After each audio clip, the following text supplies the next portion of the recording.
एक लड़की सुबह सुबह अपनी नौकरी पर जा रही थी, लेकिन तभी अचानक से रास्ते में एक चौराहा आता है और उस चौराहे पर एक बुजुर्ग व्यक्ति घायल पड़ा हुआ था। लोग खड़े होकर तमाशा देख रहे थे, लेकिन कोई भी उनकी मदद के लिए आगे नहीं बढ़ रहा था। इसके बाद ये सब कुछ उस लड़की से नहीं देखा जाता है और वह आगे बढ़कर उस बुजुर्ग व्यक्ति की मदद करती है और उसे यहाँ से सीधा हॉस्पिटल पहुंचाती है। हॉस्पिटल पहुंचाने के बाद जैसे ही वो अपने ऑफिस में जाती है तो वहां से उसे नौकरी से निकाल दिया जाता है और इस बात को सुनकर वह पूरी तरह से काफी ज्यादा परेशान हो जाती है, क्योंकि वह नौकरी ही उनका सहारा था। इसके बाद वह अपने घर तो चली जाती है, लेकिन अगले ही दिन उसके पास एक फोन आता है, जिस फोन के बाद उसकी पूरी जिंदगी बदल जाती है। कौन थी वह लड़की और किसका उस पर फोन आया था जिससे उसकी जिंदगी बदल गई थी, पूरी सच्चाई के बारे में जानने के लिए वीडियो को अंत तक जरूर देखें। बेंगलोर के अंदर एक परिवार रहा करता है। परिवार के अंदर माता पिता और दो उनके बच्चे हैं। बड़ी लड़की है जिसका नाम नेहा है और छोटा लड़का है जिसका नाम मुकेश है। पिता एक कंपनी में काम किया करते हैं और अपने बच्चों को पढ़ा लिखा रहे हैं।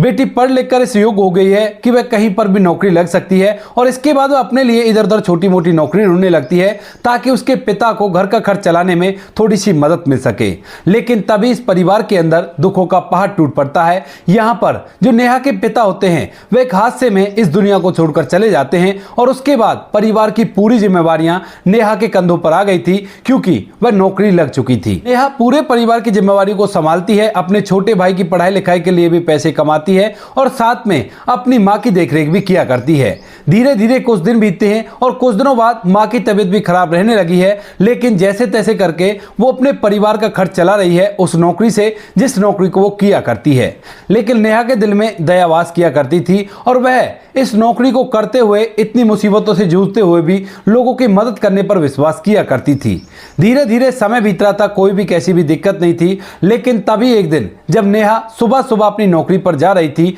तो उसी दौरान रास्ते में एक चौराहे पर एक बुजुर्ग व्यक्ति उसे दिखाई देता है जो कि घायल पड़ा हुआ था और कुछ लोग आसपास खड़े होकर उसकी वीडियो बना रहे थे। यह सब कुछ नेहा से नहीं देखा जाता और इसके बाद जो नेहा होती है वह वहां से उस बुजुर्ग की तरफ बढ़ने लगती है, लेकिन तभी उसे ज्ञात होता है कि आज तो उसके ऑफिस में विदेश से कुछ लोग विजिट करने के लिए आ रहे हैं। अगर उन लोगों को कंपनी अच्छी लगी तो वो लोग बहुत बड़ा कॉन्ट्रैक्ट कंपनी को देंगे और बॉस ने उससे कहा है कि उसे ही इन लोगों को विजिट करानी है। इस बात को सोचकर उसके पैर ठिठक जाते हैं, लेकिन फिर वो कुछ सोचती है और सोचने के बाद दोबारा से उसी तरफ चल देती है कि वह उस बुजुर्ग व्यक्ति की मदद करेगी। यही सोचकर जो नेहा होती है धीरे धीरे कदमों से बुजुर्ग व्यक्ति के पास जाती है और वहां पर जाने के बाद सबसे पहले उन लोगों को खरी खोटी सुनाने लगती है जो खड़ा होकर वीडियो बना रहे थे और मदद करने का नाम नहीं ले रहे थे। उन्हें खरी खोटी सुनाने के बाद वह लोग अपना सर नीचे की तरफ कर लेते हैं और इसके बाद जो नेहा होती है वो बुजुर्ग बाबा के पास बैठती है और कहने लगती है कि बाबा आपको ज्यादा चोट तो नहीं है। यहाँ पर जो बुजुर्ग होता है उसके पैर में चोट आई थी और दर्द तो उसे काफी हो रहा था, लेकिन अभी तक उसे पूरा होश था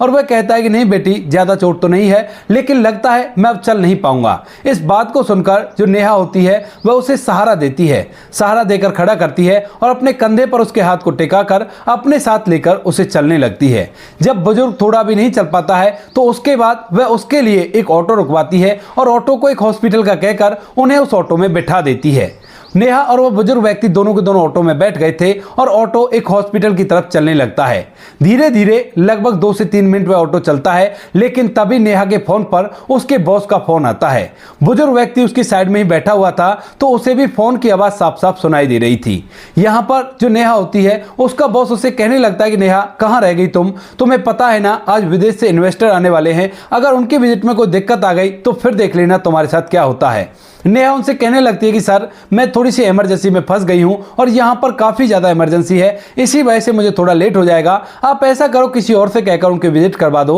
और मैं बाद में आकर बात को संभाल लूंगी। लेकिन यहां पर बॉस नाराज हो जाते हैं और कहने लगते हैं कि मदद जरूरी है या तुम्हारी नौकरी जरूरी है, डिसाइड तुमको करना है, या तो फौरन के फौरन यहां पर आओ वरना आपकी नौकरी बिल्कुल से छूट जाएगी। इस बात को सुनकर नेहा एकदम से मायूस हो जाती है और उस फोन को नीचे की तरफ कर लेती है क्योंकि बॉस ने फोन काट दिया था। बुजुर्ग व्यक्ति ये सारी बातें सुन रहा रहा था और जब नेहा का चेहरा उदास हो गया था तो उसे महसूस हो गया था कि कुछ ना कुछ गड़बड़ है, लेकिन फिलहाल वह कुछ भी नहीं कहता है क्योंकि उसके पैर में काफी ज्यादा दर्द है। धीरे धीरे वो लोग हॉस्पिटल पहुंच जाते हैं और हॉस्पिटल जाने के बाद जो नेहा होती है बुजुर्ग व्यक्ति को इमरजेंसी वार्ड में भर्ती कराती है और वहां पर उनके लिए फॉर्म भरती है और फॉर्म भरने के बाद वह सीधा डॉक्टर साहब के पास जाती है और उनसे पूछने लगती है कि डॉक्टर साहब अब ये ठीक तो है ना। तो यहाँ पर डॉक्टर साहब बताते हैं कि ज्यादा चोट नहीं है, कोई दिक्कत नहीं, 2-3 दिन में आराम से ठीक हो जाएंगे और कोई भी परेशानी नहीं है। इस बात को सुनकर नेहा की सांस में सांस आती है और इसके बाद वह बुजुर्ग बाबा के पास जाकर कहने लगती है कि बाबा अब मैं चलती हूँ, मुझे अपनी ड्यूटी पर जाना है। अगर मैं वहां पर गई तो बहुत ही गड़बड़ हो जाएगी क्योंकि इस ड्यूटी के सहारे से मेरा घर चलता है। अगर उन लोगों ने मुझे निकाल दिया तो बहुत ही परेशानी का सामना मुझे करना पड़ सकता है। इस बात को सुनकर बाबा भी कहता है कि ठीक है बेटी, कोई बात नहीं, आप चले जाओ और यहां पर तो मैं इलाज अपने आप करा लूंगा। ऐसा कहकर नेहा वहां से निकल जाती है और बुजुर्ग बाबा हॉस्पिटल में एडमिट रह जाता है। जैसे नेहा अपने ऑफिस पहुंचती है तो वहां पर जाने के बाद जो नेहा का बॉस होता है राजीव, वह एकदम से उसे देखकर भड़क जाता है और कहने लगता है कि अब क्या कर रही तो यहां पर, मैंने तुमसे कहा था ना कि फौरन के फौरन ऑफिस आओ, लेकिन तुम्हें कोई इमरजेंसी थी और ये नौकरी शायद अब तुम्हारे लिए नहीं है। इस बात को सुनकर नेहा उससे बहुत ज्यादा रिक्वेस्ट करती है, यहां तक कि वह उसके सामने रोने भी लगती है, लेकिन बॉस को उस पर बिल्कुल भी तरस नहीं आता है और वह कह देता है कि निकल जाओ यहां से, तुम्हारी इस कंपनी को कोई भी जरूरत नहीं है और यहां पर दोबारा से अपनी शक्ल मत दिखाना। ऐसा कहकर बॉस वहां से चला गया था, लेकिन नेहा इस बात को सुनकर पूरी तरह से टूट गई थी क्योंकि इसी नौकरी के सहारे उसका घर चला करता है। उसकी मां की तबीयत भी खराब रहा करती है, उसकी दवाइयों का खर्चा, साथ में घर का खर्चा और ऊपर से छोटे भाई की इंजीनियरिंग की पढ़ाई का खर्चा, ये सभी चीजें उसे इसी नौकरी से देखनी पड़ रही थी। लेकिन अब उसके बॉस ने उसे नौकरी से निकाल दिया है तो अब वह क्या करेगी। नेहा पूरी तरह से उदास हो जाती है और उदास होकर वहां से निकल तो जाती है, लेकिन घर जाने की उसकी हिम्मत नहीं होती क्योंकि उसकी मां ने उससे ढेर सारी उम्मीदें लगा रखी हैं और आज जब उनकी उम्मीदें टूट जाएंगी तो वो कैसा करेगी। यह बात सोचकर वह काफी ज्यादा हताश और उदास है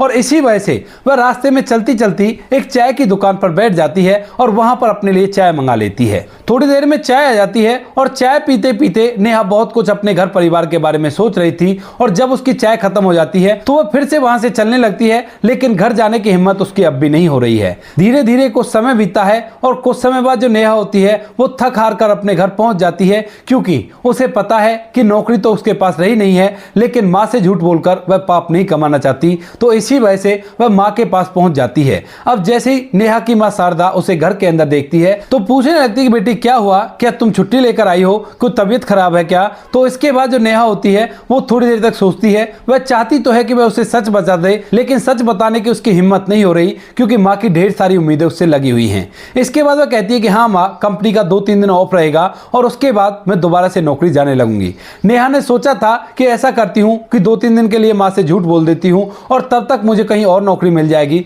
और वहां पर नौकरी करके अपने परिवार का भरण पोषण इसी तरह से करने लगूंगी। यही सोचकर नेहा ने झूठ बोल दिया था और उसके बाद वह अपने कमरे में आराम करने के लिए चली जाती है। दूसरे दिन सुबह सुबह नेहा उठती है, उठने के बाद चाय नाश्ता करती है और वहां से निकल जाती है नई नौकरी ढूंढने के लिए। पूरे दिन भर वह इधर उधर नौकरी ढूंढती है, लेकिन उसे कोई भी नौकरी नहीं मिलती है और थक हार कर शाम को फिर से वह अपने घर लौट आती है, लेकिन उसके मन के अंदर एक जंग चली हुई है कि वह मां से कहे या ना कहे, उसे क्या करना चाहिए, क्या उसे नौकरी मिल भी जाएगी या फिर उसे नौकरी नहीं मिलेगी। इसी बात को सोचकर वह काफी ज्यादा परेशान रहती है और मां उसकी परेशानी को भांप लेती है। जब मां उसको परेशान देखती है तो उसे पूछने लगती है, बेटी तुम किस बात से परेशान हो और सुबह सुबह तुम कुछ काम का कहकर गई थी लेकिन काफी देर बाद लौटी हो, ऐसा कौन सा काम था और क्या चल रहा है तुम्हारे अंदर। ऐसा कहते हुए जब मां शारदा अपनी बेटी के सर पर हाथ फेरती है तो उसके बाद बेटी से यह बात छुपाई नहीं जाती है और वह अपनी मां को पूरी के पूरी सच्चाई बता देती है। कहती है कि मां, इस तरह से मैंने एक बुजुर्ग व्यक्ति की मदद की थी और बदले में मुझे नौकरी से निकाल दिया गया।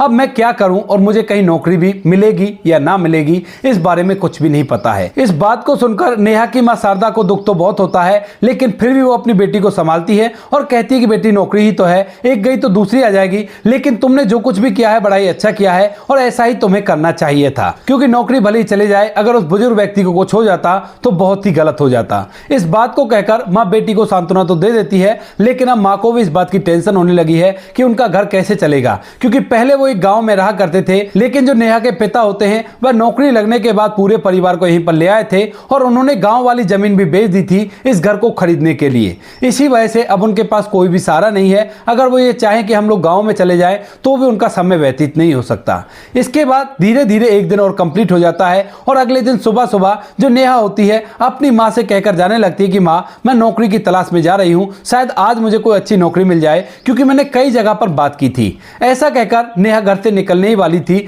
लेकिन तभी अचानक से नेहा के मोबाइल फोन पर एक फोन आता है जो कि अननोन नंबर था। इसके बाद नेहा फोन उठाती है और जैसे हेलो करती है तो दूसरी तरफ से वो बुजुर्ग बोल रहे थे, जिन बुजुर्ग व्यक्ति की नेहा ने मदद की थी और उनकी वजह से उनकी नौकरी चली गई थी। इसके बाद नेहा पूछती है कि कौन, तो वह कहता है कि बेटा मैं वही बाबा हूं जिसकी तुमने मदद की थी और अब मेरी तबीयत ठीक हो गई है। इस बात को सुनने के बाद नेहा कहती है कि बाबा ये तो बड़ी अच्छी बात है, लेकिन आपको मेरा नंबर कहां से मिला? तो इस बात को सुनकर जो बुजुर्ग व्यक्ति होता है वो कहने लगता है कि बेटी, हॉस्पिटल के यहाँ पर तुमने फॉर्म भरा था और फॉर्म के अंदर तुमने अपना नंबर लिखा था, तो वहीं से जाकर मैंने ये नंबर लिया है, क्योंकि मैं तुमसे बात करना चाहता था और मुझे लगा कि तुम्हें शायद मदद की जरूरत होगी। इस बात को सुनकर नेहा कहने लगती है कि क्या मतलब आपका, मुझे किस बात की मदद की जरूरत होगी? तो यहाँ पर बुजुर्ग व्यक्ति कहने लगता है कि बेटा, जब ऑटो के अंदर तुम्हारे बॉस का फोन आया था तो सारी बातें मैंने सुन ली थी और तुम्हारा उदास चेहरा देखकर मैं समझ गया था कि शायद तुम्हारे बॉस ने तुम्हें नौकरी से निकालने के लिए बोल दिया है। मैंने तो यही पूछने के लिए फोन किया है क्या तुम्हारी नौकरी चल रही है या तुम्हारे बॉस ने तुम्हें नौकरी से निकाल दिया। इस बात को सुनने के बाद जो नेहा होती है वह एकदम से भावुक सी हो जाती है और कहने लगती है कि हाँ बाबा, मेरे बॉस ने मुझे नौकरी से निकाल दिया है और उन्होंने कहा है कि या तो मदद ही कर लो या फिर नौकरी कर लो, लेकिन मुझे इस बात का कोई भी गम नहीं है, आपकी तबीयत ठीक है, मेरे लिए यही काफी है। इस बात को सुनकर जो बुजुर्ग व्यक्ति होता है वो कहने लगता है कि ठीक है, कोई बात नहीं, निकाल दिया तो कोई बड़ी बात नहीं है, तुम ऐसा करो आज के आज ही मेरे ऑफिस पर आ जाओ और मैं तुम्हें एक नौकरी देना चाहता हूं। अब इस बात को सुनकर नेहा पूरी तरह से हैरान हो जाती है, क्योंकि बुजुर्ग व्यक्ति के कपड़ों से लग नहीं रहा था कि ये मुझे कोई नौकरी दिला सकते हैं, लेकिन आज वो नौकरी के लिए कह रहे थे। तो नेहा पूछने लगती है कि बाबा आप क्या कह रहे हो? तो उसके बाद जो बुजुर्ग बाबा होता है वो कहता है कि हाँ बेटा, मैं सही कह रहा हूं, क्योंकि मैंने अभी अपनी एक छोटी सी कंपनी खोल रखी है और उसके अंदर मुझे भी वर्करों की जरूरत होती है। अगर तुम्हें कोई आपत्ति ना हो तो तुम नौकरी के लिए मेरी कंपनी में आ सकती हो। यहां पर मैं वादा करता हूं कि उस सैलरी से ज्यादा ही सैलरी मैं तुम्हें दिला दूंगा। इस बात को सुनकर नेहा थोड़ी देर तक सोचती है और तभी जो बुजुर्ग व्यक्ति होता है कहता है कि बेटा, क्या तुम्हें मुझ पर विश्वास नहीं है? तो नेहा कहती है कि नहीं बाबा, ऐसी कोई बात नहीं है, बताओ आपका एड्रेस बताओ और मैं वहीं पर आती हूँ। इस बात को सुनकर जो वह व्यक्ति होता है जिसका नाम सूर्यकांत होता है वह उसे एक एड्रेस लिखवा देता है और उसके बाद नेहा तैयार होकर वहां से उस एड्रेस के लिए चली जाती है। थोड़ी देर में वह उस एड्रेस पर पहुंच जाती है और जैसे वो इस बुजुर्ग व्यक्ति की कंपनी को देखती है तो एकदम से उसकी आंखें फटी के फटी रह जाती हैं। ये कंपनी नेहा की पहली कंपनी से काफी ज्यादा बड़ी कंपनी थी और जैसे नेहा वॉचमैन से जाकर अपना नाम बताती है तो उसके बाद जो वॉचमैन होता है खुद उसके साथ जाकर उसे मालिक के केबिन तक छोड़ता है। यहाँ पर नेहा उसके साथ साथ जाती है, लेकिन उसके दिमाग में ढेर सारी बातें चल रही हैं और जैसे वो मालिक के केबिन में पहुंच जाती है तो वहां पर अंदर बैठे हुए उसी बुजुर्ग व्यक्ति को देखकर पूरी तरह से हैरान हो जाती है और असमंजस भरी निगाहों से उसकी तरफ देखने लगती है। तभी वह बुजुर्ग व्यक्ति जिसका नाम सूर्यकांत होता है वो कहने लगता है कि बैठो बेटी और ये बताओ कि तुमने पढ़ाई क्या क्या कर रखी है। अब इस बात को सुनकर नेहा कोई जवाब नहीं देती है तो उसके बाद सूर्यकांत जी दोबारा से उससे पूछते हैं और इस बार नेहा एकदम से अपने होश संभालती है।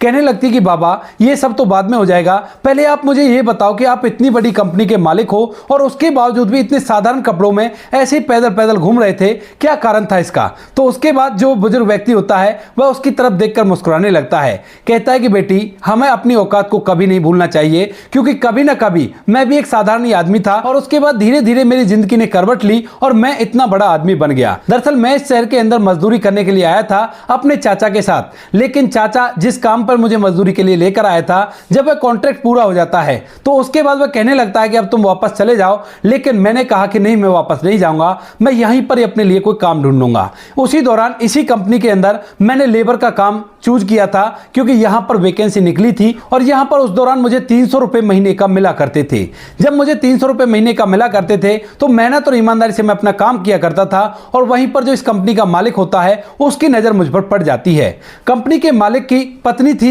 लेकिन उसका कोई बच्चा नहीं था, और जब वह मुझको मेहनत से काम करता हुआ देखता है तो उसके बाद वह मुझे और बड़ी पोस्ट पर कर देता है, और उसके बाद भी मैं मेहनत और ईमानदारी से काम करता हूं। धीरे धीरे करके कुछ दिनों तक मैं यहां पर काम करता हूं और जो मालिक होता है वो मुझसे काफी ज्यादा प्रभावित हो जाता है। उसके बाद वह मुझे अपने साथ अपने घर भी ले जाने लगता है और कहता है कि बेटा, हमारा कोई बेटा नहीं है, अगर तुम्हें बुरा ना लगे तो क्या तुम हमारे यहाँ पर रह सकते हो। अब रहने की मुझे पहले से ही प्रॉब्लम थी तो इसी वजह से मैं वहां पर रहने लगता हूं, लेकिन धीरे धीरे उन लोगों से मेरा मेल भाव इतना बढ़ जाता है कि वो लोग मुझे अपना बेटा समझने लगते हैं, और जब वे दुनिया को छोड़कर जाते हैं तो अपनी पूरी प्रॉपर्टी को मेरे नाम करा देते हैं। और इसके बाद यहीं पर मैं अपने माता पिता को भी ले आता हूं। माता पिता भी मेरे साथ यहीं पर रहते हैं और धीरे धीरे समय बीतता है। समय के साथ साथ मेरी शादी भी होती है, और शादी के बाद जो मेरी पत्नी होती है उसको एक बच्चा भी होता है, और बच्चा होने के बाद किसी बीमारी के चलते मेरी पत्नी की मौत हो जाती है, और उसके बाद से मैं अपने बच्चे को पाल पोस कर बड़ा कर रहा हूं। मेरा बेटा विदेश में रहकर फिलहाल पढ़ाई कर रहा है और मैं अकेला ही यहां पर रहा करता हूं। सुबह सुबह मैं रोज मॉर्निंग वॉक के लिए जाया करता हूं,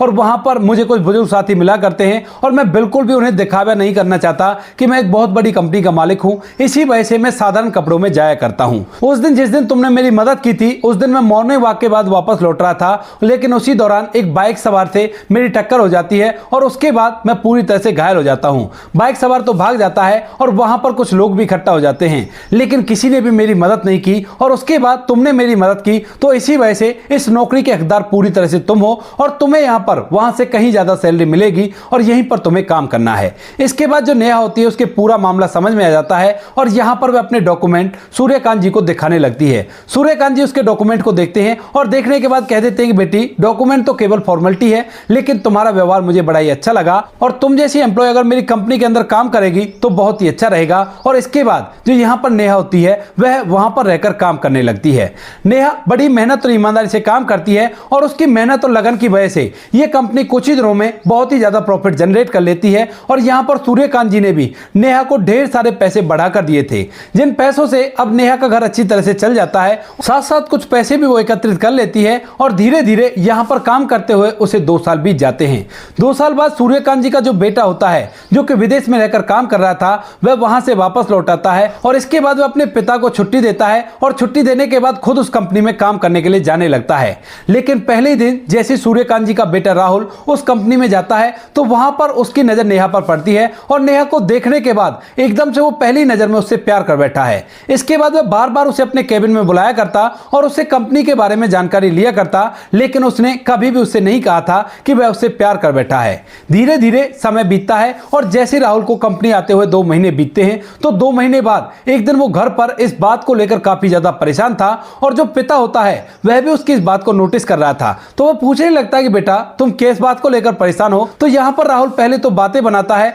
लेकिन पिता कहता है कि बेटा, मेरे धूप में सफेद बाल नहीं हुए, मैंने मेहनत की है और पूरी जिंदगी जी है, तो तजुर्बा मुझे काफी है, कुछ ना कुछ तो बात है जिस वजह से तू परेशान है। तो तभी जो राहुल होता है पूरी बात अपने पिता को बता देता है। कहता है कि पिताजी, कंपनी के अंदर जो नेहा नाम की लड़की है, मुझे वो देखने में बहुत अच्छी लगा करती है, और पहली नजर में मैं उसे अपना दिल दे बैठा था, क्योंकि नेहा का रहन सहन का तरीका और काम करने का तरीका सभी से अलग है, और उसी वजह से मैं उससे प्यार कर बैठा हूं। इस बात को सुनकर जो पिता होते हैं वो एकदम से मुस्कुरा उठते हैं, क्योंकि उन्हें पता है नेहा के बारे में, नेहा के घर परिवार के बारे में, कि वो लोग किस तरह से रहा करते हैं और कितनी जिम्मेवार नेहा है। तो वो कहने लगते हैं, बेटा, ये तो बड़ी अच्छी बात है, अगर ऐसी बात है तो तू ऐसा कर, अपने प्यार का इजहार कर दे और उसी से शादी कर ले। मुझे कोई भी आपत्ति नहीं होगी अगर तू उस लड़की से शादी करेगा, क्योंकि उसी लड़की ने अपनी नौकरी खोने के बाद भी तेरे पिता की मदद की थी, तो वो इस घर की बहू बनेगी तो मुझे बड़ी खुशी होगी। इस बात को सुनकर बेटा भी इस बात के लिए तैयार हो जाता है, और उसके बाद वह वहां से सीधा नेहा के पास पहुंच जाता है, और जाकर आज उसे अपने कैबिन में बुलाकर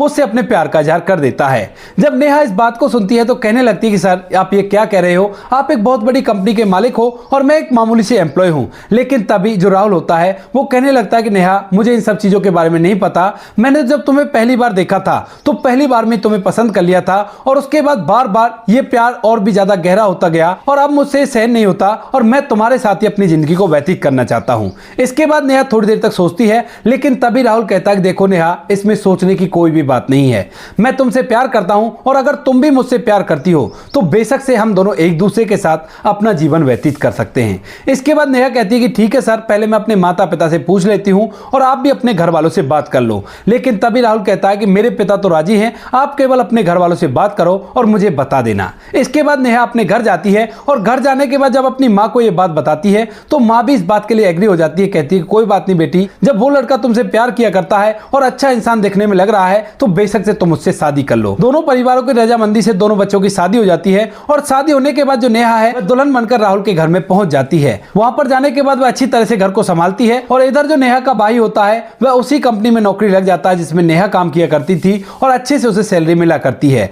अब माँ का घर तो मुकेश चलाया करता है और इधर इस घर को नेहा संभाला करती है। तो दोस्तों ये थी आज की कहानी। आपको जैसी भी लगी कमेंट सेक्शन में बता देना। वीडियो अगर अच्छी लगे तो वीडियो को लाइक और चैनल को सब्सक्राइब जरूर करें ताकि हमें थोड़ा सा हौसला मिल सके आप लोगों के लिए ऐसे अच्छे वीडियो बनाने के लिए। इन कहानियों को सुनाने का उद्देश्य किसी को परेशान करना बिल्कुल भी नहीं है। ये कहानी आपको इसलिए सुनाई जाती है ताकि आप लोग इन कहानियों में से कुछ ना कुछ सीख सको और अपने जीवन में उस चीज को अप्लाई कर सको। मिलते हैं किसी नेक्स्ट वीडियो नए टॉपिक के साथ, तब तक के लिए जय हिंद, जय भारत, जय हिंदुस्तान।